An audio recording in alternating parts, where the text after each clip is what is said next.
So when you currently see facing. that this is where we want to be as a company, let's say in 1 year, 2 years, what do you think could be the biggest hurdles that are on the way? And that could be external as well as internal, right? For your own leadership, what could be a challenge? Broadly speaking, I think the balance between long term and short term is very hard to Mm, is a very big balancing. I think as much as I like to believe that I want to be, you want to be able to think long term but act short term. It's nice to be able to say that on a podcast, but I think it's a lot more harder to be able to implement that thinking. So that sure. the switch between strategic thinking and tactical thinking is not really straightforward. And I think Mhm. many times either I'm a little too lost in the weeds, or maybe or sometimes you tend to get so lost in this might happen 12 to 18 months down the line that you lose track of what's happening in the short term. I think that is really the biggest challenge Mm, that I would say. That's one.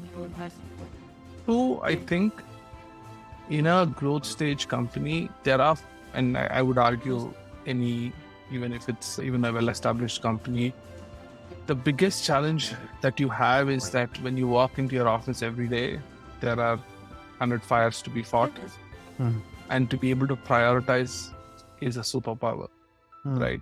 To be able to ask yourself, what are the first most important three things that you're going to take and tackle, because you will honestly not be able to get through the list beyond those first three. How do you decide that? Are you based on, are you doing the easiest ones first? Are you doing the most impactful ones? Or are you doing the ones which scare you the least or the most uh, Mm. first? That decides in many ways the trajectory of the company, and also decides the kind of leader you are, and that kind of frames in many ways the culture that you're building, right? Hank Paulson, the former CEO of Goldman Sachs and the Treasury Secretary, he had this quote, which I think it's his quote, but it says, "Eat the frog first," right? Which is, Mm.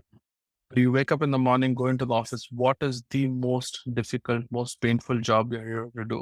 First, Yeah. get that out of the way. Assuming the most painful job is also the most impactful. Oh, usually it is, right?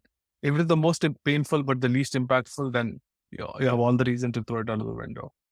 But I think, yeah, a combination of prioritization and and balancing that tactical versus strategic, those are two things to really keep in mind.